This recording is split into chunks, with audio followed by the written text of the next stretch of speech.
Back here on HQ Spotlight. All right, let's look at the situation for the NFC North. Every team 500 or better. The Packers currently sitting at the top, where I still cannot get used to the 4-1-1 record. It is really bothering me. Every time we talk about the NFC North or the NFC East or the Cowboys, I'm like, that dang tie. Oh my goodness. So they were minus 115 to win the division. The Lions sitting there at 4-2 plus 155. And man, how about the Bears?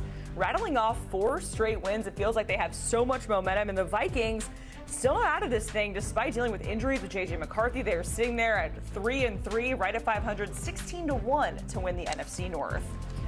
All right, so Rand is back with us here, and we're going to talk about team needs ahead of this trade deadline, November 4th, by the way, for each team, starting with the Packers, as they're sitting at 4-1-1. Right now, the tie is working in their favor down the line, and by not so much. But what are their biggest team needs ahead of this trade deadline, Rand? I mean, this is one team that if you look at their roster from top to bottom, there aren't very many holes on this roster. Now, I'm sure the astute Packers fan can point to a ton of things that they feel like the team needs help with. But just looking from a roster construction standpoint, I'm sure there are 1 or 2 people that you'd love to improve upon. And whether it's realistic or not, we don't know. But so for me, I went with O-line depth because their top 5 O-linemen are really good players, pretty good players. And I just think they're one tough injury away from having some real concerns and being able to protect Jordan Love, because pretty soon he's going to be getting all his receivers back.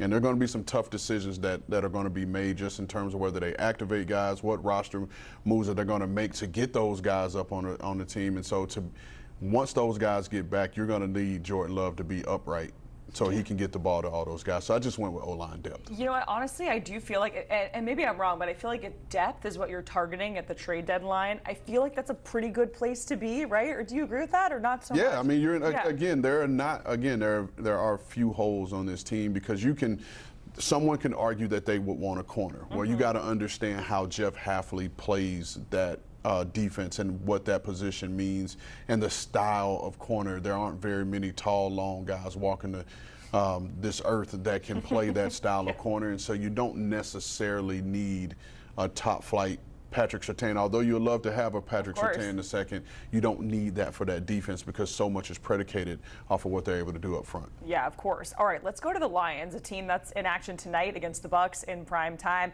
We're talking edge rushers. Of course, we know with Aiden Hutchinson coming off that injury, and it feels like week by week he is coming into form in the player that we're used to seeing, right? But obviously, having someone on the opposite side cannot hurt. No, and this is another kind of depth-ish. Because this guy that I'm going to speak on, he doesn't get the credit. And shout out to Brad Holmes and Ray Agnew and Dwayne Joseph and their staff in Detroit for being able to sign this guy. I think they initially signed him to the practice squad and then elevate him, and he's played a role, and that's Al-Qadim Muhammad. He's played a ton of ball for them, and he is active. He is a high motor guy, and he is full tilt to the ball every single snap. And so being able to find a player like that allows you to overcome losing a Marcus Davenport, who you signed as a free agent, who's once again on IR. And so they're going to need another guy off of the edge, right? Because Aiden Hutchinson is a complete baller, and I think we're seeing that and seeing that he's healthy again. But having another guy off the edge, and they've been linked to an edge rusher going back to last year, and I think they understand the importance of that position. So adding another guy there wouldn't hurt them at all. Totally. All right, what about the Vikings? Because, yes, they're last in the division, but you're still at 500, which isn't a terrible place to be here at this point in this season, but what's a hole that they certainly need to fill? Well, I think they need another safety, right? Because they have 3 safeties, I believe, on the roster right now. And Harrison Smith, I'm not that much older than Harrison Smith, and he's still playing. But I say that because there's so much required of the safety in this defense, right? They moved Josh Metellus around in a bunch of different places. And for Brian Flores' defense, the safety it's almost like a linebacker, just being able to get you lined up, make the adjustments, make the calls, and so they're going to need a player that can handle all of that. My initial thought was a Kyle Duggar type guy from the New England Patriots, but Kyle Duggar comes with a high cap number that I don't think the Vikings will take on. So is there a player on the street from a mental capacity that could take on everything that is required of a safety in Brian Flores' defense. And I think that's a spot that they should look at if they were looking for somebody. Yeah, and I like how you point out to the mental aspect of it as well, because we know that he's certainly a very tough guy and is all business. The quarterback situation is very interesting, right? Because they haven't had J.J. McCarthy. You have Carson Wentz, and that experience watching Carson Wentz, it's a little bit of a roller coaster, right? We don't really always know what we're going to get. How do you feel about the quarterback situation right now when it comes to the Vikings? Well, I mean, when I saw the graphic of their records in the division and the fact that the Minnesota Vikings are 3-3 to this point without their week one starter in J.J. McCarthy, just talks about how great of a job Kevin O'Connell does preparing his football team to win every week. Here's the thing. We know how this Carson Wentz movie is going to end. Right, we've seen this film before. We've seen it. It's only so many reboots of the Carson Wentz movie that we can see. But even kudos to him for the way he's played and his ability to keep them in games. But I respect the fact that the Vikings are allowing J.J. McCarthy to get healthy before they put him back out there to see what he has. Because you also have to think about this too, Jacqueline. Kevin O'Connell and Kwesi Adolfo-Mensah were both rewarded with extensions this offseason. So they're pretty comfortable in knowing that there's going to be a next year for them, and that is what's allowing them to go with Wentz a little bit longer and allowing their guy J.J. McCarthy to get healthy so when they put him back out on the football field, they can properly evaluate him. Yeah, because even though he's technically not a rookie, he basically is. You know what I mean? In terms of playing time and all of that stuff. Finally, want to get to the Bears because it's been really fun, right? The last couple of games, they won 4 straight. It feels like the momentum is there. They've scored 20-plus points in every single game this season. The offense is not what you're worried about. We're going to the other side of the ball for their need here at the trade deadline. Yeah, and it's adding more depth for them at the corner position. Initially, I would have said safety, but I like where the old man, and I'm calling you the old man, where Kevin Byard is playing. He's amongst the league leaders in interceptions, and he's had a resurgence in terms of being able to take away the football. But you still don't have Jalen Johnson, who is their cornerback one. And Tyreek Stevenson has played well in spots, but he has to become more consistent. And Kyler Gordon is one of the better nickels in the game and was rewarded with a contract extension this offseason to say that. And so you have a guy like Nashawn Wright who's come in, and he's been serviceable and has 2 interceptions on the season.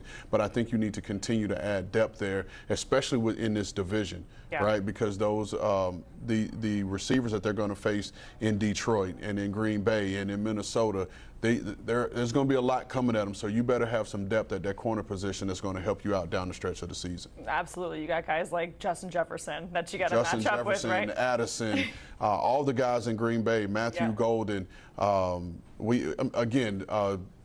It's just a bunch of guys in this division in terms of the receiver position. And we didn't even say the Detroit guys. I know. Think about that. And so that's coming. And then how are you going to play Sam Laporta? Like, yes, he's a tight end, but he runs routes like a receiver. He has hands like a receiver, and he's fast like it. So you're going to have to be creative in how you do that. And that's another reason why Minnesota could go with another safety, because of the way you play Josh Metellus and put Metellus down in the box near that, and you could potentially play him as a big nickel and have another safety out in the post with Harrison Smith.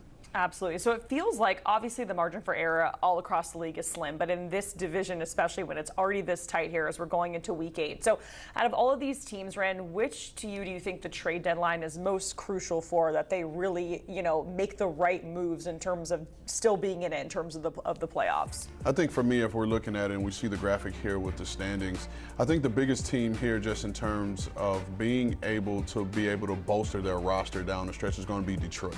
Green Bay already did it with the Micah Parsons trade coming into the season, and we've seen the dividends that's paid. Micah Parsons had 3 sacks yesterday. But I think Detroit can really help themselves in their defense, because the one thing that I didn't mention with this Detroit team, when they play tonight, they're going to be without their starting corners. Not just starting corners. Their starting secondary from week 1 is not playing. Right. So Brian Branch is suspended. Kirby Joseph's injured. DJ Reed's on IR, and Terrion Arnold's hurt. And so being able, the best thing to help a secondary that's young, that's inexperienced, is a pass rush, because that's going to force the ball to come out quick. And so I think moving forward, because I don't know how long these guys are going to be out. We know Brian Branch is just one game and he'll be back. But we don't know where Kirby Joseph is. DJ Reed's got to miss at least another 2 games. Terrion Arnold, it's a shoulder, so you don't know, and he's a physical player. And so being able to get that pass rush and forces the ball to come out quick will take a lot of pressure off the cornerbacks to have to cover for a long time. And it's kind of ironic because Tampa Bay, they're almost having the opposite problem where all of their wideouts are dealing with injuries, right? But somehow we're going to get Mike Evans back tonight and potentially Emeka Egbuka back tonight. Yeah, hopefully for Baker Mayfield, man, because he's just putting his life out on the line with wide receiver 5, 6, 7, right? Rand, we certainly appreciate it talking with us about the AFC North, the NFC North, and the biggest needs that these teams should target at the trade deadline, which, by the way, again, is November 4th. All right, the NFC North, the Week 8 slate. The Vikings, they are in prime time against the Chargers. The Bears and the Ravens, a reminder again, you can watch that on CBS, where the Ravens are hopefully going to get Lamar back in that game. Then we have the Steelers and the Packers, the Sunday night game, 8:15 Eastern.